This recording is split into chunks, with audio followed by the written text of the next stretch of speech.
On n'est pas bien ensemble?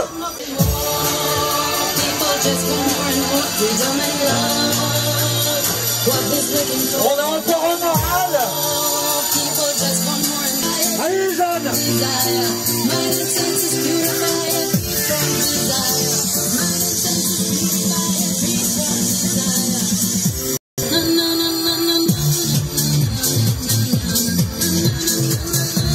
Allez Genève.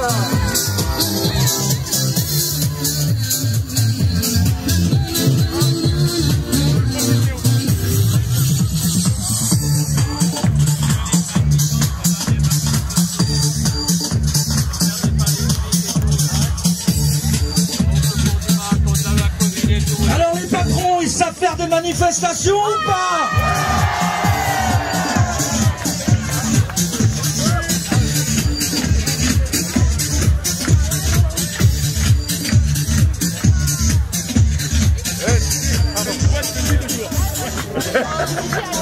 Alors mes amis, maintenant on reçoit le représentant de l'association des magasins qui souffrent bien entendu à l'aéroport dans les gares par l'intermédiaire de monsieur Sébastien Poulet. Monsieur Poulet.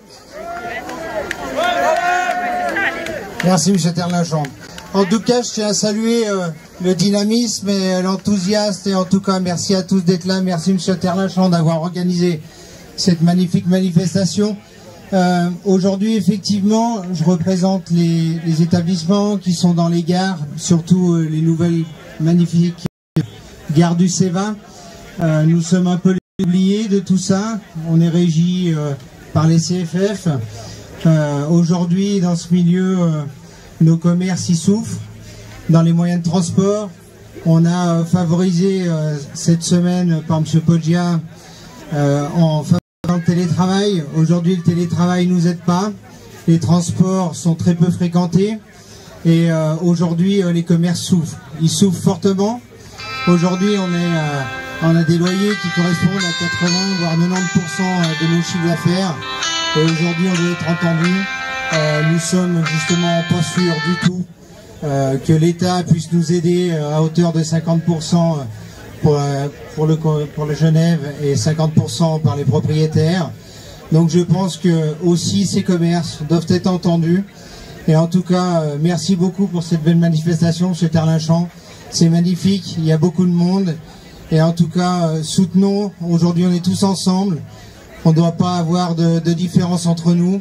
Et en tout cas, on doit tous aller de l'avant et on doit tous rouvrir le plus tôt possible. Merci à tous d'être là. Et encore merci, M. Terlinchon. Merci à vous, on sait que vous souffrez également et on est content que vous êtes venus avec nous aujourd'hui. Merci Laurent, bonjour à tous. Ça me fait vraiment plaisir de vous voir tous ici, comme ça, et je pense que comme moi, aujourd'hui c'est une première pour beaucoup d'entre vous. C'est une manifestation, moi j'ai pas l'habitude, en général je suis bien élevé, poli, j'obéis, mais là il y en a vraiment assez.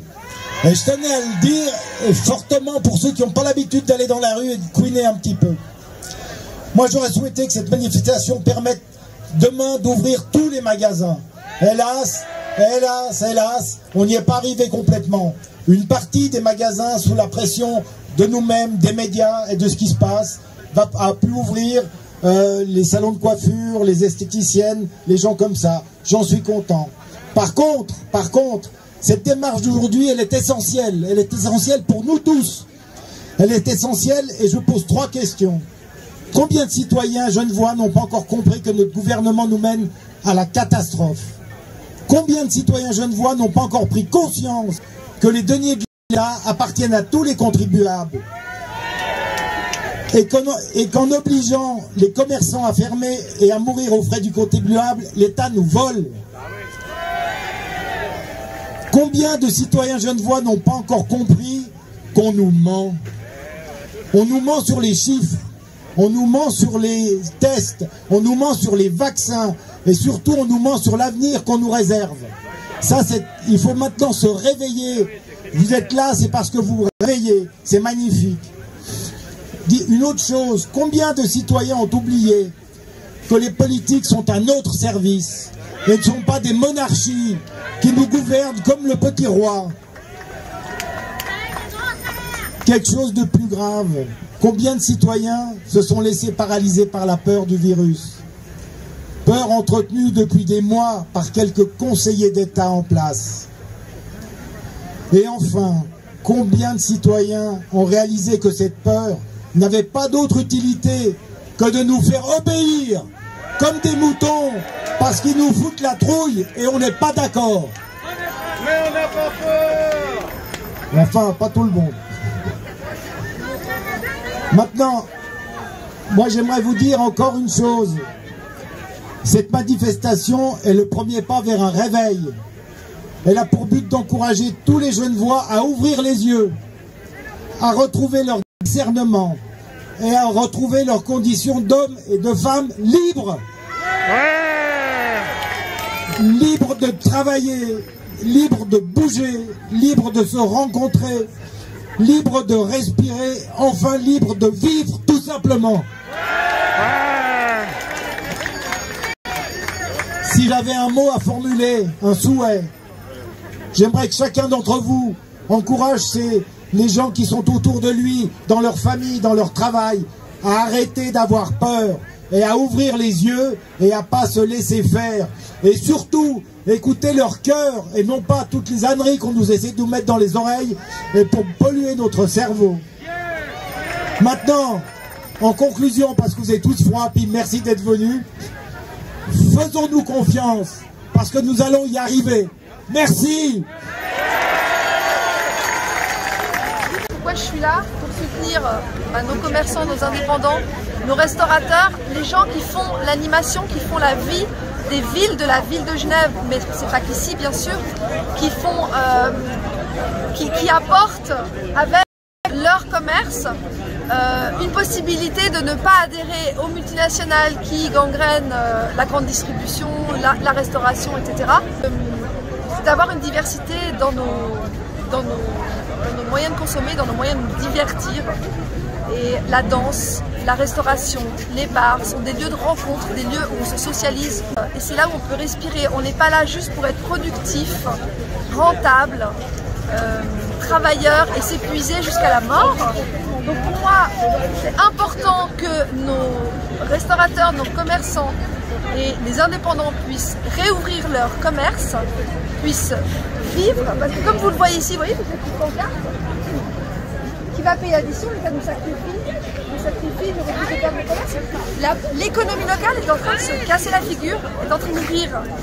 Et ça, c'est nos conseillers d'État, entre autres, mais aussi nos conseillers fédéraux qui avec leurs mesures, les mesures qu'ils nous imposent à tous, font mourir l'économie locale. Parce qu'alors les multinationales, elles, sont en train de faire leur chou gras, d'augmenter leurs bénéfices. Là, j'avais lu il y a quelque temps, entre avril et juillet 2020, les 37 milliardaires de Suisse ont augmenté leur capital de 123,5 milliards, donc ont augmenté de 29%, d'un tiers leur fortune pendant donc avril, mai, juin, juillet, ça fait 3 mois, 4 mois. Tandis que tous les petits commerces sont en train de mettre la clé sous la porte et n'ont même pas assez pour payer leur loyer. Donc on leur fait des prêts, des crédits, des choses qui vont augmenter la dette publique et ensuite nous sera reproché à nous les contribuables et qu'il faudra bien sûr rembourser en coupant de nouveau dans les services publics, dans les prestations à la population. Et donc voilà l'engrenage habituel qui est accéléré avec le prétexte du Covid-19.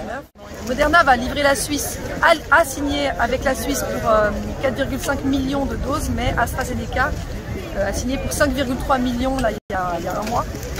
Et en tous ces labos de vaccins ARN, donc des vaccins pour modifier notre code génétique en gros, sont prêts pour 2021, début 2021, en tout cas pour l'Union européenne, pour les États-Unis et pour la Suisse.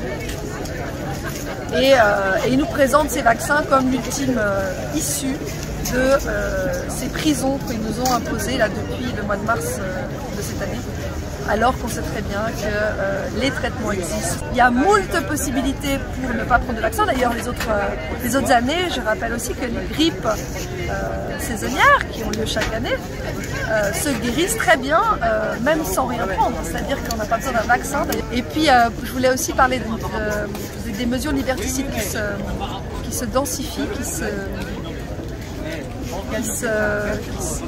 qui deviennent de plus en plus graves. On a la loi antiterroriste dont j'ai déjà parlé dans plusieurs vidéos, qui nous désigne les personnes qui sont susceptibles de modifier ou d'influencer l'ordre étatique. On ne sait pas trop ce que ça veut dire. Donc cette loi nous désigne comme des terroristes et peut nous assigner à résidence, nous interdire de sortir de Suisse, nous interdire d'avoir certains contacts et nous imposer une surveillance électronique fixée sur le corps. Donc c'est quand même un palier de franchi, hein. On n'avait jamais eu ça encore en Suisse, qui permettent autant de coercition, de privation de liberté, de contrôle sur des individus qui simplement, par exemple, font signer un référendum, hein, parce qu'on trouve que c'est une façon d'influencer l'ordre étatique. Et puis, il y a également Willy Ogier, économiste suisse, qui a dit il y a quelques jours qu'il fallait imposer des amendes, des grosses amendes aux personnes sceptiques sur le Covid-19 et ne pas donner les lits dans les hôpitaux à ces personnes si les hôpitaux en question manquaient de places disponibles. Donc, le tri sélectif entre les bons citoyens et les mauvais citoyens qui remettent en question, qui se posent des questions, qui réfléchissent et qui n'adhèrent pas aveuglément aux ordres contradictoires et souvent aberrants, qui ne sont pas basés sur des faits scientifiques, hein. Eh bien, ceux-là, on les met à la poubelle. Christophe Barbier, donc journaliste mainstream de son état, avec son petite écharpe rouge toujours, qui a dit donc ces derniers jours, il y a une semaine je crois, que toutes les personnes qui ne voulaient pas se faire vacciner,